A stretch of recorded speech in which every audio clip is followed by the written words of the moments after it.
अच्छा, ऐसा धोखा हमारे साथ किया, भोगोगे तुम। ये जो निकलता है ना भोगोगे, ये अकाट्य होता है। क्योंकि किसी का भी हृदय, मान लो किसी भी जीव जंतु को आप कष्ट दें और उसका हृदय आह भर जाए, तो वो आह वज्र की लीक है, तुम्हें भोगना पड़ेगा। वो आह किसी की ना लेना जिंदगी। कोई ऐसा कोई आह भर करके कह दिया तुम समर्थ हो, हम तो कुछ कर नहीं सकते, और अंदर से दुखी, फिर तुम्हारी सामर्थ्य काम नहीं करेगी, मिट्टी में मिला देगी। ऐसा नहीं कि आप जो कर रहे हैं कोई देख नहीं रहा, कोई हिसाब किताब नहीं, जो कर रहे हैं अवश्य में भोक्तव्यम, बहुत सावधान।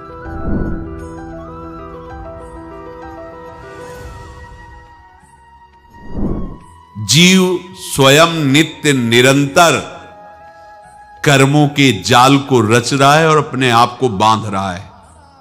आपको मुक्त होना है, बंधना नहीं है। जीव का जन्म कर्मों के अनुबंध से होता है, कर्मों के बंधन से होता है, और उसको अपना ऋण चुकाना होता है। कर्मानुबंध ये बहुत सूक्ष्म विषय है।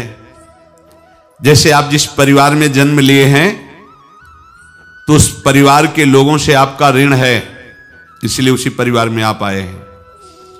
और ऋणानुबंध, उसको बिना चुकाए या बिना वसूल किए आप वहां से जाएंगे नहीं। आपको लेना है तो वसूल करना है, और देना है तो चुकाना है। ये पूर्व के जन्मों से निश्चित किया गया है। जैसे किसी के यहां पुत्र हुआ, जन्म से ही पैसा खर्चा शुरू हुआ, जो बड़ा हुआ तो उद्दंडता के द्वारा मार पूरे परिवार को क्लेश पर क्लेश देता चला जा रहा है। ये तुम्हारे कर्म का फल है। या ऐसे शक्तिहीन बुद्धिहीन ऐसे पागल पूरे जीवन सेवा करो, तुमसे अपना हिसाब चुकाने के लिए वो आया है। अब परिवार के जो सदस्य जुड़े आके, मतलब पत्नी आते ही पूरी हृदय में आनंद, परिवार में आनंद, और जीवन भर वो आनंद ही सुख देने के लिए उसका जन्म हुआ। वो अपना ऋणानुबंध मुक्त, और आते ही भयंकर क्लेश खड़ा कर दिया, बीच में दीवाल और झगड़ा वैसा, फिर अतरे दिन मारपीट शुरू, कलह अशांति, पूरा जीवन नरक हिसाब करने आए। यहां ऋण चुकाए बिना कोई जा नहीं सकता, ऋण चुकाना पड़ेगा। किसी का ऋण वसूल करना है तो किसी को ऋण चुकाना है, दोनों काम करने होते हैं। अनेक जन्मों में अनेक लोगों के साथ हमने जो बर्ताव किए हैं, अच्छे या बुरे, वो होंगे। अब किसी आदमी को हम जानते नहीं, अचानक मिला, अचानक टक्कर लगा और मार पीट गाली गुप्ता सब कर दिया, चुपचाप सह लो। क्यों? ये आपका हिसाब है, पूर्व का हिसाब। हमारा उससे कोई द्वेष नहीं, कोई संकल्प नहीं। अचानक घटना घटी और हमसे द्वेष करने लगा, हमें पीटने लगा, हमें गालियां दे, ये हिसाब है, चुपचाप सह जाओ। अपने घर का भाई ही भारी दुश्मन बन गया और क्लेश दे, हिसाब है। एक प्रभुदत्त ब्रह्मचारी जी की वाणी में पढ़ा था, एक महात्मा जी भ्रमण करते थे, तो उस समय असरफियां चलती थी, मोहरे असरफियां, तो उनको भेंट में देते लोग। तो या तो ठाकुर सेवा में लगे तत्काल, या संत सेवा में तत्काल लगे, उसका संग्रह करके डोलना ये ठीक नहीं है। बैरागी के लिए सिद्धांत में ये ठीक नहीं है। तो जब 2, 4, 6, 8 ऐसे मोहरे हुई, तो उन्होंने विचार किया कि और भ्रमण करके जब काफी मोहरे हो जाएंगी तो प्रयागराज में जब कुंभ पड़ता है, एक बार पूरे सब अखाड़े के संतों को, अलग अलग संप्रदाय सब संतों को बुलाएंगे और सबको पुआएंगे। अब साधु है तो यही विचार करेगा, और क्या विचार करेगा। तो उन्होंने ऐसे डंडा बनवाया, बेंत, जो ऊपर से चूड़ीदार और भीतर पोला, और मोहरे उसमें डालते गए। और भ्रमण, जहां जहां श्रद्धालु भगत थे सबके यहां जाना और इच्छा रखना कि एक मोहर तो दे दे दक्षिणा में। कामना कोई भी हो वो बांधती ही है, ध्यान रखना। इसीलिए प्रभु जो चाहे वो करे, अपनी चाह नहीं रखनी चाहिए, अपनी चाह प्रभु की चाह में मिला देनी चाहिए। धीरे धीरे वो छड़ी भर गई। भ्रमण करने वाले महात्मा चूड़ी लगाई, इंतजार करते रहे। जब प्रयाग का कुंभ पड़ा तो चले। तो रास्ते में एक गांव में पूछा जाता है, जैसे कहीं रुको कि कोई श्रद्धालु ऐसा है जो संत सेवी है। तो कुछ लोगों ने बताया, हाँ एक परिवार है बहुत संत सेवी है और आपको मिलाते हैं उनसे। आइए महाराज, घर में रुका। खूब अच्छा हलवा पूड़ी पवाया और जो घर के मालिक थे चरण दबाए। चरण दबाते दबाते उनकी दृष्टि पड़ी उस डंडे पे। इतना मोटा और ऊपर से कुछ चूड़ी सी भी नजर आ रही, इस डंडे में तो कोई रहस्य है ही है। अब महात्मा जी को खवा पिला के सुला दिया। महात्मा जी जब सो गए तो पत्नी से धीरे से कहा, वो डंडा लाओ बाबा जी का डंडा। वो चूड़ीदार जो ही खोला पलटाया तो सैकड़ों मोहरे। ऐसे संत रोज पधारे भगवान, तुम आनंद हो जाए फिर क्या। पत्नी से कहा, नाप के कंकड़ लाओ। वो तो महात्मा जी तो खाए खीर पूड़ी, आराम से सो रहे। रात में पूरी प्लानिंग करके उसमें कंकड़ भर के चूड़ी लगाकर सिराने रख दिया, सारी मोहरें हटा ली। महात्मा जी आराम से छड़ी उठाए तो वजन पक्का। वैसे बड़े लोग चतुर होते हैं, पर ये नहीं जानते कि कर्म कितना भयानक होता है। और उनकी कोई संतान नहीं थी, पर धन में इतना प्रेम उनको था। बहुत सावधान। साधु महात्माओं के पास जो अर्थ है, गृहस्थी अगर आता वहीं से है, पर अगर उसको जोर जबरदस्ती या किसी छल कपट से, तो वो उसका विनाश ही करता है। आज तक का प्रमाण है। अब उनको ये भाव पता नहीं होगा, या पता होगा तो लोभ के कारण वो उसको मान नहीं पाए होंगे। महात्मा जी गए प्रयाग में, किसी अखाड़े पर रुके और वहां प्रार्थना की कि कल जो है संपूर्ण अखाड़ों का निमंत्रण किया जाए और सब संतों को भोग पवाया जाए और उनको दक्षिणा भी दी जाए। महंत ने सोचा कि बहुत बड़ा है तो उत्सव है, क्योंकि प्रयाग में कितने हजारों संत महात्मा सब। तो उनका महाराज बोरों इसमें चीनी और टीनों घी लगेगा, सब व्यवस्था। बोले आप मंगाइए, एक एक हिसाब हम करेंगे, हमारे पास सब व्यवस्था है। बोले कुछ तो पहले दे दो, इकट्ठे देंगे हम। उनको था कि अगर हम छड़ी खोला और दो चार मोहरे दी, किसी को पता लग गया तो गड़बड़ हो सकती। बोले हम भंडारे के समय आखिरी में सब कुछ आपको दे देंगे। ठीक है। वो अपने पास से पैसे लगाकर खूब जितना सामग्री सब लाए, लाखों की, और सब संतों को निमंत्रण कर दिया। संत जन निमंत्रित हो गए। भंडारा बन रहा है, तब वहां के महंत है और उनका देखो भंडारा भी बन रहा है, संतों को निमंत्रण। अब आप अर्थ की व्यवस्था कीजिए, क्योंकि इतनी बड़ी हमारी सामर्थ्य नहीं थी जितना हमने किसी तरह हमने व्यवस्था की। अब मुझे अर्थ चाहिए, तभी आगे की व्यवस्था बढ़ेगी। संतों को दक्षिणा देंगे और जिनसे अर्थ लिया उनको दे। देखो रसोई बन गई है सब। उनका छत में विश्वास नहीं तो ये अभी चूड़ी खोली। उनको तो था ना कि मोहरे हैं, कंकड़। तो जैसे कितना उनको सदमा लगा होगा। हजारों संतों का निमंत्रण, रसोई बन, मतलब संत हो के छल कपट। तो उनका महाराज आपने तो हमारा नाश कर दिया, जो महंत थे। अब बताओ रसोई बन गई, संत निमंत्रित हो गए और आप ये कंकड़ दिखा रहे हैं हमको। आपने तो हमें बर्बाद कर दिया। हमारी इतनी सामर्थ्य नहीं थी, आप पहले बता देते। संत होकर ऐसा छल कपट। अब वो बोले तो क्या बोले, क्योंकि उनको पता था कि मोहरे हैं इसमें। अंदर से उनका चिंतन गया उसी सेठ के पास, अच्छा ऐसा धोखा हमारे साथ किया, भोगोगे तुम।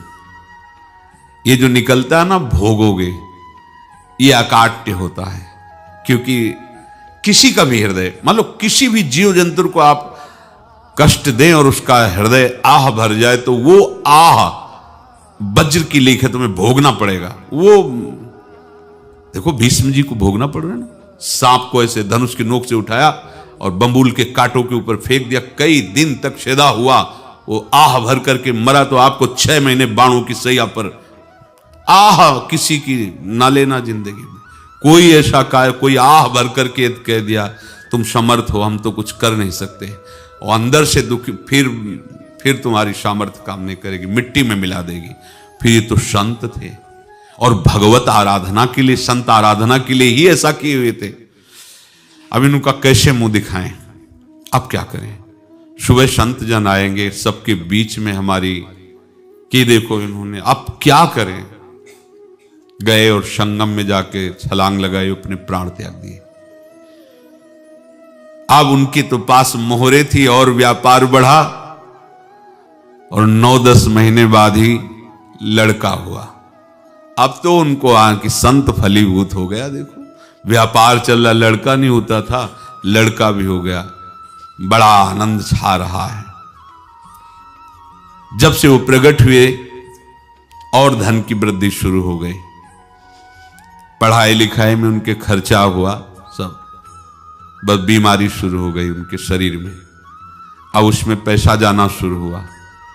इतने आसक्त तो वो दोनों हो गए कि कुछ भी हो, व्यापार ठप, संपत्ति बेचना शुरू। तो उन्होंने कहा कि बेटा मैं क्या कर सकता हूं तुम्हारे लिए? बोले हमारी अंतिम इच्छा है प्रयाग चलो, और जितने प्रयाग में संत महात्मा सबको एक बार भंडारा करवाओ, हमारी इच्छा अंतिम है, क्योंकि अंतिम यही इच्छा थी। तो बोले अब ज्यादा संपत्ति तो नहीं रह गई, तो बोले घर बेच दो, मेरे लिए ही तो है, बेच दो। मुझे लगता मैं बचूंगा नहीं, पर मेरी अंतिम इच्छा पूर्ण कर दो। घर बेच दिया, जेवर बेच दी। वहां गए, जब संत सेवा की तो बोले मुझे संगम तक ले चलो। संगम तक ले गए और बोले समझे तुम चुराए थे और हमने उसको छीना है, कुछ नहीं रह गया तेरे पास कुछ, अब केवल ममता और आसक्ति में जलकर मर और नरक प्राप्त कर। मैं वही महात्मा हूं जिसकी तूने मोहरे ली थी, शरीर छोड़ दिया। महात्मा को जन्म लेना पड़ा और इनको दुर्गति भोगनी पड़ी। ऋणानुबंध होश में, ऐसा नहीं कि आप जो कर रहे हैं कोई देख नहीं रहा, कोई हिसाब किताब नहीं, जो कर रहे हैं अवश्य में भोक्तव्यम, बहुत सावधान। अनेक जन्मों में अनेक लोगों से जो कुछ लिया दिया है, इस लेने देने को मिटा देने के बाद ही तुम मुक्त हो गए। इसीलिए एक उपाय है, लेना न देना मगन रहना। क्या? मालिक को समर्पित हो जाओ, मालिक को अपना माना हुआ समर्पित कर दो, खत्म। अहम त्वाम स्वरूपापेभ्यो मोक्षयिष्यामि, सब खत्म। आगे पीछे लेना देना सब खत्म। एकादश स्कंद में भगवान श्री कृष्णचंद्र जी ने कहा जो मेरे चरणों का आश्रय लेकर भक्त मेरा भक्ति करता है, उसके पितृ ऋण, मातृ ऋण, देव ऋण, ऋषि ऋण, सब ऋणों से मैं मुक्त कर देता हूं। बस यही एक उपाय है जो इसके बंद करने का उपाय भक्तों के लिए है, वो यही है, भगवान की शरण में होकर अपना माना हुआ पूरा भगवान के अर्पित कर दो। अर्पित करने का तात्पर्य उसमें अहम हटा दो। तो दियम वस्तु गोविंदम तुभ्यमेव समर्पये। जिनसे तुमने सेवा करवाई है उनकी सेवा करनी पड़ेगी, जिनसे तुमने जो कुछ लिया है उनको देना पड़ेगा। ये लेने देने का व्यापार जब तक समाप्त नहीं होगा तब तक तुम्हारा जन्म मरण चलता रहेगा। अब आपको यहां समझना है, यदि आपसे किसी ने पैसे लिए और बेईमानी करके नहीं दे रहा है तो आप उसको गाली मत दीजिए, आपने बेईमानी की थी इसलिए आपकी बेईमानी हुई है, ले गया, कोई बात नहीं है, बंधन से मुक्त हुए, जो बोझा था चला गया। उसको ऐसा ना देखे कि ये बेईमान हमारे रुपए मार लिए, अब जो कुछ होगा देखेंगे। अगर आप आगे नया कुछ करते हैं तो फिर आगे का हिसाब आपको भोगना पड़ेगा, ध्यान रखना। ऐसा नहीं है कि आपको भोगना नहीं पड़ेगा। एक ही उपाय है कि अब जो शरीर धारण किए इसी में जो भोग ले, आगे ना होना चाहिए। तो क्या करे? सर्वतो भावेन भगवान की शरण ले ले। ये तो सर्वाणि कर्माणि मयि सन्न्यस्य मत्पराहा अनन्येनैव योगेन माम ध्यायन्तु उपासते तेषामहं समुद्धर्ता मृत्यु संसार से। ये बड़ा कठिन है पार होना, कोई छोटी मोटी बात है। एक महात्मा बाल्यावस्था से भजन करते थे, शालिग्राम भगवान पास रखते थे और उन्हीं की आराधना करके बस पाठ नाम जप और भ्रमण करते थे। यौवन अवस्था थी, गंगा जी के किनारे अपने ठाकुर को विराजमान करके स्नान करने के लिए कपड़ा ही उतार रहे थे कि 90 लोग आ गए, भाला तलवार सब ले, मारो मारो इसको मारो, घेर लिया। तो उन्होंने हाथ जोड़कर कहा हमने क्या अपराध किया, कोई सुन ही नहीं रहा। तो उन्होंने कहा मार तो डालोगे ही आप 90 लोग, हम कोई अस्त्र शस्त्र तो लिए नहीं, एक बार हमें गंगा में डुबकी लगा देने दो और अपने ठाकुर को स्नान करा देने दो, फिर इसके बाद आप मार देना। भगवत इच्छा से वो लोग रुक गए, स्नान किया और अंदर से प्रार्थना की, प्रभु ये क्या लीला है आपकी, आपके सिवा मेरा कोई है नहीं और ये मुझे मारना चाहते हैं। तो भगवान ने जानते हो क्या कहा उनके अंतर में, तुम मेरे में ध्यानस्थ हो करके शरीर को छोड़ो, ये लोग मारेंगे, ये मेरे भजन का फल है कि तुम्हें 90 जन्म नहीं लेना पड़ेगा, एक ही जन्म में 90 मिलके, तुमने 90 हिंसा की थी पूर्व में, तो तुम्हें 90 बार जन्म लेना होता और एक एक करके मारते। ये मेरे भजन का प्रताप है कि एक बार में ही 90 का हिसाब हो जाएगा। तुम आंख मूंदो, मेरे ध्यान में मगन रहो, मेरे प्रताप से तुम्हें कोई चोट नहीं होगी और स्वाभाविक मूर्छा अवस्था में प्राण तुम्हारे छूट जाए। ऐसा ही हुआ, ऐसा हुआ। तो ये बात समझ लो कि ये जो कर्मानुबंध है, ऋणानुबंध है। आप देखो, अगर शाप महात्माओं ने दिया कि तुम्हारे वंश का इससे विनाश होगा, तो भगवान भी परम धाम जा रहे तो उसी कील से, बाण की नोक में जो मछली लील गई थी छोटा कण, उसी से की नोक बनाई और उसी नोक को प्रहार किया, भगवान के श्री चरण में वही बाण की नोक लगी और भगवान ने स्वीकार किया ना। भगवान का बड़ा लीला विचित्र है। अगर छुप करके उधर रामावतार में बात, तो इधर ऐसे स्वीकार किया है भगवान ने। ऐसा कहीं नहीं दिखाया कि मैं भगवान हूं तो मैं अपने लिए, ऐसा नहीं दिखाया। नारद जी का हित किया पर नारद जी ने शाप दिया तो भगवान ने स्वीकार किया। बंदरों ने ही सहायता की, जैसा बोले थे वैसा। ये लीला इस शरीर में भोगनी पड़ेगी। हाँ, ज्यादा को कम में भुगता देंगे, पर अब अगला शरीर ना मिले इसके लिए सर्वतो भावेन भगवान के आश्रित हो जाए। जैसे आपने दुकान फैला रखी है तो उसमें दो काम होते हैं, लेना और देना।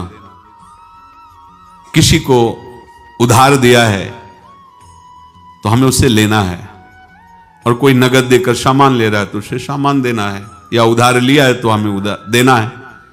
अब अगर दुकान बंद करनी है तो तुम्हें देने वालों पर जोर देना है, लेने वालों पर जोर नहीं।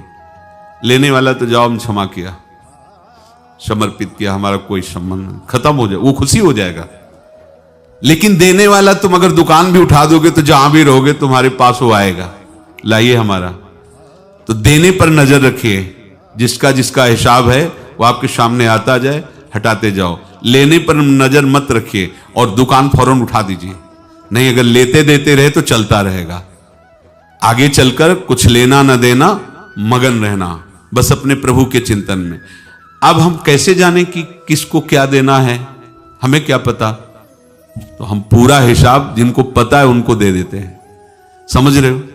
उनको पता है क्या लेना है क्या देना है, तो इनके पास पहुंच गए, सरकारी हिसाब से सब बराबर कर देंगे। हमको अपनी जिम्मेवारी इनकी चरणों में समर्पित कर देना है, तभी हम जीवन मुक्त होंगे। ये रहस्य की बात है। प्रभु कह रहे हैं, यस्य सर्वे समारंभाः काम संकल्प वर्जिताः ज्ञानाग्नि दग्ध कर्माणं तमाहु पंडितम बुधाः।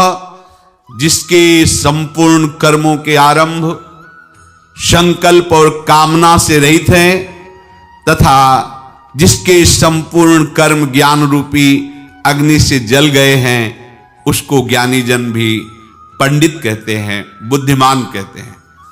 पूज्य श्री भाई जी महाराज कह रहे हैं, जैसे वहां ज्ञानाग्नि से दग्ध कह रहे हैं, तो अपने वृंदावन वासियों का प्रेमाग्नि से सब कर्म संस्कार दग्ध होते हैं।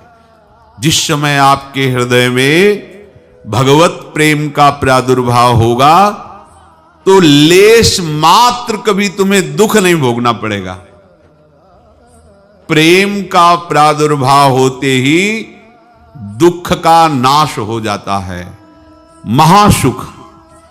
जब प्रेम का प्रादुर्भाव होगा तो समस्त पाप भस्म हो जाते हैं, अशांति नष्ट हो जाती है, संसार ज्वाला स्पर्श भी नहीं कर सकती है। जब भगवत प्रेम का प्रादुर्भाव होता है तो हो सकता है उस उपासक के जीवन में दुखों का पहाड़ टूट पड़े, परिवार खिलाफ, शरीर रोगी, अव्यवस्था, बहुत बहुत कुछ, सब कुछ। कह रहे हैं इतना सब होने पर भी उसके हृदय में कोई भी दुख नहीं होता। ऐसा सामर्थ्यशाली भगवत प्रेम है। भगवान के चरणारविंद का जिसके हृदय में प्रेम है, भारी से भारी दुख भी उनको विचलित नहीं कर सकता। चलिए दोस्तों, सनातन धर्म के बारे में थोड़ा समझते हैं। सनातन धर्म केवल एक धर्म नहीं, बल्कि जीवन जीने का मार्ग है। यहां हम आपको भगवानों की कथाएं, धर्म की सीख, पुराणों के रहस्य और प्रेरणादायक कहानियां दिखाते हैं, जो जीवन में सही रास्ता चुनने की प्रेरणा देती हैं। अगर आपको हमारा यह वीडियो पसंद आया हो तो वीडियो को लाइक करें, शेयर करें और हमारे चैनल हिंदू धर्म को सब्सक्राइब करना ना भूलें। यह आपका एक सब्सक्राइब हमें और भी बेहतर धार्मिक, प्रेरणादायक और ज्ञानवर्धक वीडियो बनाने की प्रेरणा देता है। हमारा उद्देश्य है सनातन संस्कृति, भारतीय परंपराओं और धार्मिक ज्ञान को हर घर तक पहुंचाना। याद रखिए, अच्छे कर्म, सच्ची भक्ति और सकारात्मक सोच से जीवन सुंदर बनता है। जय श्री राम। हर हर महादेव। राधे राधे। मिलते हैं अगले वीडियो में एक नई कथा, नई सीख और नए रहस्य के साथ। तब तक के लिए धन्यवाद।